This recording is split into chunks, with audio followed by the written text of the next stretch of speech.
it no longer becomes a coder's problem what you guys want. We just give you everything. Yeah. The SIG Audio and Claudio systems are designed with collaborative working in mind too. So the way that communication and the way that actions are performed in Claudius is that the Claudius app sends a request to the game engine to make some sort of change to the audio logic, and only when that request is fulfilled does the change actually reflect itself back in the Claudius UI. And this is tied into that whole concept of there's only one set of data owned by the engine and we change it live. So by having this design, what we've been able to do is allow multiple connections of multiple Claudius clients, and because they're all connected via WebSockets, they could be on separate PCs. What this means is that if a sound designer needs some assistance or just wants to collaborate with another sound designer on some sort of logic setup in Claudius, they can do that incredibly easily. They can connect their Claudius client to somebody else's game client simultaneously while that person has their copy of Claudius connected. And then as they make changes to the logic, they're reflected on both users' Claudius screens simultaneously. I think that's quite a cool feature to have. A lot of the time when we're working, I'll need to call up either technical sound designer or a colleague and share my work, and they'll just be through sharing the screen, and there's a lot of, no, go there, and finger pointing, and it can be quite time consuming and make it difficult to quickly get a point across. And with this tool, I'll be able to, like you said, connect and just mark up, a gun, for example, or one of these physics prop on the go with them. And that can also spark quite a few ideas, just that very easy back and forth. Yeah, absolutely. And every connected Claudius client has full control. So anyone can make any changes. Even the undo system works across all clients. So you could make a lot of changes to demonstrate something and then disconnect. And then the other person can just hit the undo button to get rid of all that stuff and then start, doing something else that's maybe inspired by what you showed, something like that. And I think it all just really sort of lends itself to having a lot of collaboration between sound designers, which is always a good thing. I think now with the whole working from home situation, a tool like this is really going to be invaluable. It's going to allow the sound designers to connect a lot more, QA to work with sound designers a lot easier, sound design, dialogue. It's really just going to, bring us all closer together and hopefully spark some very interesting ideas. So let's take a little look at some of the code that underpins these systems, because when we went away and wanted to start designing this thing, we obviously had workflow in mind, and we wanted that to be to create a situation that was as smooth and as easy as possible for sound designers. But as a code team, we serve two masters, and what we don't want to do is to implement those things for sound designers at a cost that's too great for the engine team. So we need to avoid high CPU usage. We need to avoid blocking the main, the critical paths of the game. And we do that by moving all of our audio processing onto audio threads and onto audio jobs. And all the commands that cause that audio processing to happen are all transmitted through lockless queues. And what that means is that the game can tell us what we need to know, and we get out the way as quickly as possible, and that allows the game to run as freely as it can without audio sort of contributing to frame rate drop or contributing to high CPU usage. Because we've moved all that stuff into the audio system, what it means is that something like a feature that we would have maybe in ship code, like something that's very specific to thrusters, would now become a systemic feature in the audio system. And what that means is, again, it frees up your creativity, because we might have created something as an idea that assists with making thrusters sound good, but instead of it being kind of hidden away in the thruster code and only able to be used by those, it's now available to you wherever you want. And you can kind of use some of these tools in whatever sort of creative ways you can think of, whereas before they were hidden away, now they're completely available to you. And this also frees up audio coders' time, because we spend a lot less time sort of, working to make features that exist in one place, exist somewhere else. Literally, every feature exists everywhere for every system. So that, again, sort of helps the audio code team to spend a lot more of their time being creative too, which is a really good position to be in. We also have some features that even bring audio code into the realm of post-production, much like the sound designers. So we can live rebuild the code while the game is running, and that's something we've been able to do for a long, long time.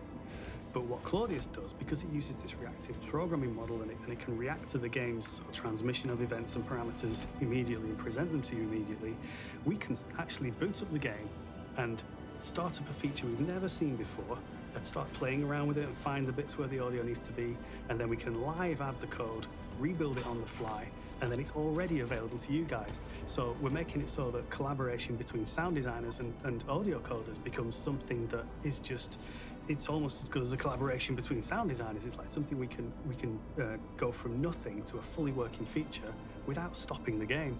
And then because of all the design that this is all built on, and all the way that we want to make sure that everything persists, you don't need to go back into the game and test it. What that means is that we can effectively implement both the code and the audio setup, save it, and we're literally done. And that's just saving so much time compared to sort of all the iteration time that they spend rebooting the game, rebooting editors, rebooting tools, swapping tools, and all that kind of thing. So yeah, this code, at least partially in this post-production realm as well. Yeah.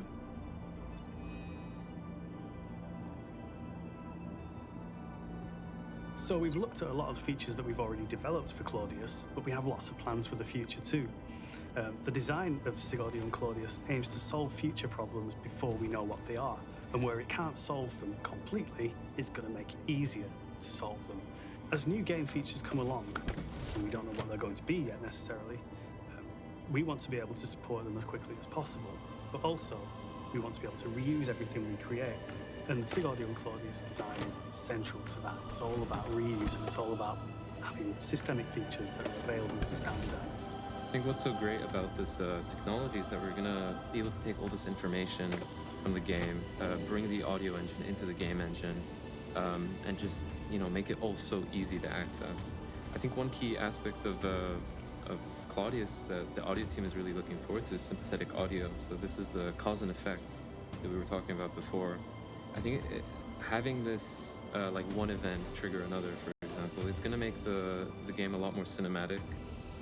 Everything's going to be real time. We're not going to have to pre-render all these events, and it's basically going to become procedural, which means that a lot of these scenarios that you get into, a lot of these different contexts that you can get into while you're playing the game, we're going to accommodate them, and you're going to get really just vastly different experiences every time you do something.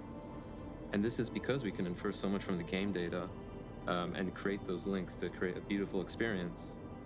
A lot of the time we think about how can we sonify this non-linear spectacle of a game, and I truly believe that is through cause and effect. It's having things done in real time and conveying all this information to the player that can be critical. So if, for example, you're flying and you start to enter a debris field or an asteroid field, that all those things can start having an effect on the environment around you. You can start hearing creaks. If you're entering the atmosphere, you can tell that your ship's going through some strain, and instead of pre-rendering it can happen in real time. It can take values from atmospheric pressure, temperature, and it's going to be quite a amazing experience for the players. Yeah, absolutely. I think at the core of sympathetic audio is this idea of resonance, and with the sympathetic audio design that we have, we'll be able to give objects resonant frequencies, and we'll be able to make it so that if something sort of broadband in its frequency spectrum goes off, like a huge explosion or something like that, then you're going to expect a lot of metal panels and glass windows and things to rattle and resonate in sympathy. Yeah. That's got in sympathy with the explosion. And all we really have to do is just set up the logic for that to happen, and it'll happen. Really eager and interested to see what the players are gonna have happen to them through their playthroughs. Yeah, absolutely. And I think all the features that we're looking to develop are all about bringing this game to life more and making it more cinematic and making it just feel more immersive. Yeah, super high fidelity. Yeah, absolutely. So we're looking at sort of improving the mixing support so we can gather some of this. We've got a huge amount of data coming in now that can be used used in lots of ways to decide which sounds play and how those parameters affect those sounds. But we can take a step back and look at the bigger picture and say, we've got all this data that's telling us what's going on in the game. Can we then use that to sort of decide how the game should be mixed? So, for example, if you're exploring the moon or something like that, you're going to want to hear a lot of the ambiances and maybe some distant mining going off and things like this. But then if you sort of end up engaged in battle with someone, that's something that the audio system's aware of through the data that's coming in, and maybe it can change the mix so that those ambient things don't really get so much of a look in anymore, and it's all about the battle focus and things like that. And then again, as the battle ends and that kind of scenario falls away, we could automatically analyze the data and say, okay, we're now back into an ambient situation, so let's raise the level of some of these ambient sources again. Yeah, I think that importance to what the player needs to hear at that moment. I think that's, especially on the FPS side, that's gonna really be valuable. So that concludes our look at some of the features and tech that we have in development in the SIG Audio team right now. Hopefully it's going to make the lives of the sound design team much easier, and hopefully some improvements to the way the game sounds too. Yeah, I think the sonic aesthetic of this game is going to change for the better because of these tools and because of these workflow improvements. Cool. Yeah. Okay, well that's it from us. Thank you very much for watching. I hope you enjoy the rest of your CitizenCon, and I really hope next year we can all be back together in person and we can see each other in person then.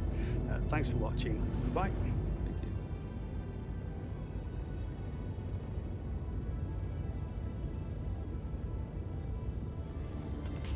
Cosmonaut is the premier online magazine for Star Citizen, packed full of ship reviews, outfitting guides, upcoming events, org interviews, current affairs, history, and more. Cosmonaut is your comprehensive guide to all aspects of life among the stars. Our talented team of writers, editors, designers, photographers, and artists are all passionate pilots and aim to bring you stellar images, incisive articles, and incredible design. Season 1 of Cosmonaut is available for download now. Head to www.cosmonautmagazine.com to get all 12 issues completely free.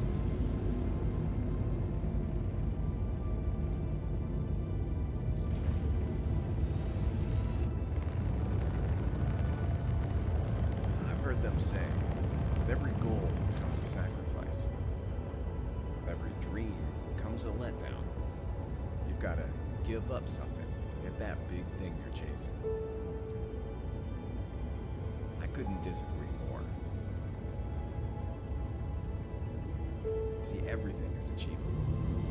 You don't have to give up anything along the way. Want to know what I think? Sacrifice. Happens when you give up halfway. The origin 300i. Sacrifice nothing. Achieve anything.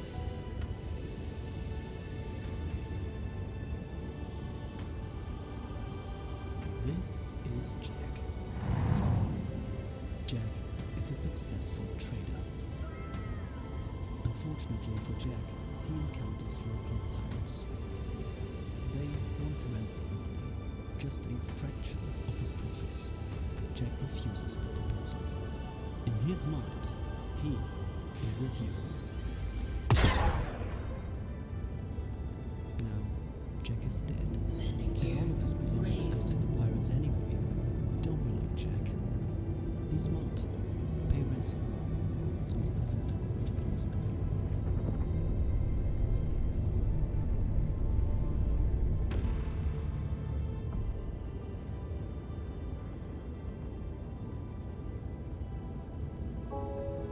So, Marcus, you work for Addison's campaign, right? Yeah. Did you guys get some sort of winner's bonus? Well, yeah, we got a bonus. Oh, you did? How much? I did get myself a Phoenix as a going-away present. They got you a Constellation Phoenix? Hang on, why are we traveling on this rental Taurus, Marcus? How was I supposed to know you'd prefer the Phoenix? Oh, God, Marcus. You know what? I'm just gonna go have a shower. Route has been plotted. Quantum in 10. Guys, there are no towels. You know, I think I had some towels in the Phoenix. Oh no, just stop. Sorry.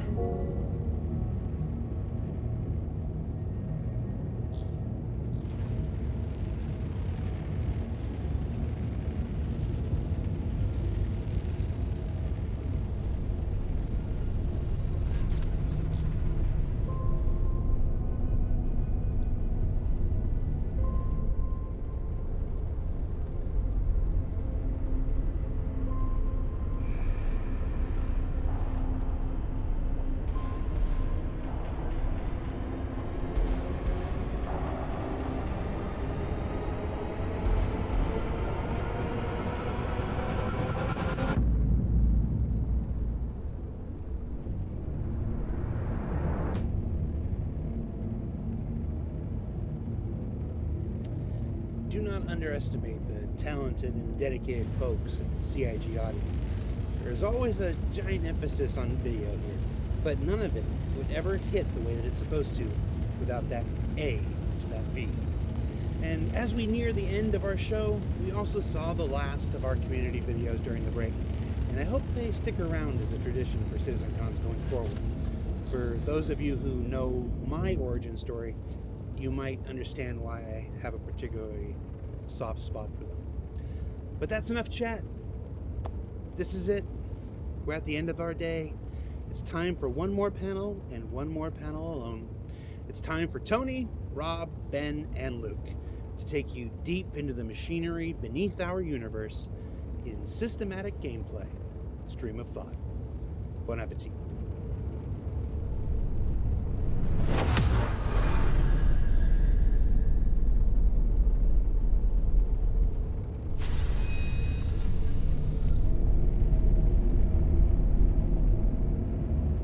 Hi, I'm Tony Zervik, Director of Persistent Universe for Star Citizen. Today I'm going to tell you about some of the new technology, features, and content that we're aiming to deliver over the next several quarters, and how these things are going to impact your gameplay experience. To assist in that endeavor, I brought along a few others to give you some additional perspective, including SGS Assistant Director Rob Reininger, Senior Systems Designer Ben Dorsey, and over in the UK, Lead Designer Luke Presley.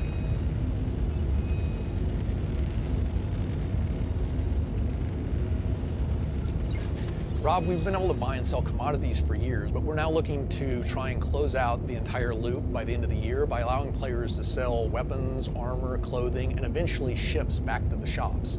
One of your favorite aspects of this has always been what it means to treasure. Can you elaborate a bit on that? I think it's huge because now it gives me a purpose to go out and collect the stuff, because players are very meticulous. They'll go out and pick up every single gun, weapon, armor off of other players. Like, loot generation is something that the Frankfurt team is working on. It means a lot for, you know, investigating lockers or just stripping down something. We talk about salvage. You know, these are all things that are working towards the ability to buy and sell items. But most importantly, it's just curating your inventory, right? It's getting rid of this stuff. It's another form of reward. So I think it's a huge addition to the game. Sure, and it also plays a big role in character advancement, right? Yeah. Because you can realize the equity from items that you've purchased in the past. In other words, I buy a particular laser rifle, now I decide that I want the better one. I don't have to buy that one starting from scratch. I can actually sell my original one, assuming it's in pretty good shape, and I basically pick the optimal shop at which to sell it. You know, that's a shop that deals in that specific item. Then I can actually get a pretty good price for that used item. I can then take that money and apply it and, you know, the differential towards moving up the ladder and basically getting better and better stuff. And so just like in the real world, it's like you don't usually start from scratch and buy a house and then basically have to buy another one from scratch. You basically take your realized equity in your original and you throw it into the other one and you just pay the difference. Yeah, and that's something that we don't have in the shops right now. Everything is in the shop on a per item basis, and items sometimes come with default loadouts on them, like a sniper rifle or a set of armor, or ships are a great example of something that comes with a default loadout of certain laser cannons and power plants and etc. So as we go forward with selling, one of the things that we want to do is get an itemized price for every single attachment that's on an item, which includes laser scopes, magazines, any underbarrel attachments, right? Things like that. So now that these have their own individual price, it's much easier for us to tune the economy. So now it's, this thing is more expensive or less expensive. As stats change, we can keep up with the statistical improvement of the item on a per item basis. Sure, you have the macro item, it consists of the child items. We change the price of the child item, and the macro item, the large item that includes various quantities of this, its price is automatically adjusted, which is not something that happens now and causes us countless problems. Yeah, and it means that now we have less moving parts to worry about on a global basis. And from a what is the world have for sale in it, you talked about taking something to a shop that deals in those items. It's kind of the concept of, well, this shop deals in it and they refurbish it. They have an invested value in procuring those things back from people in the universe. So we want to encourage players to go around to the different places that have the best price for it, much like commodity trading, right? We want players to go here because they can buy it for the best price, and go here because they can sell it for the most money. Same principle for selling items, right? So this shop deals in it. You should be able to go there and get more money for it. Sure, and we need this more, sophisticated method of determining the pricing of the more complicated items, that are composed of lots of child items, partially because of what it means to selling. In other words, when I go to sell my pistol, I may have a custom scope on it, something for which we don't have a specific entry in our, global retail products list, and that says this item should, if it were new, cost this much. This winds up becoming something to where, sure, we've got the base price of the pistol, and we've got the base price, of the scope, but we don't have any sense of what the combination is. As of right now, we don't have a means of solving that, and so this is why we are going to be pursuing changing even how the shops specify their default, inventory. Like right now, we actually have shops specify every individual item that they can sell, as opposed to where we're going is it'll be classes of items.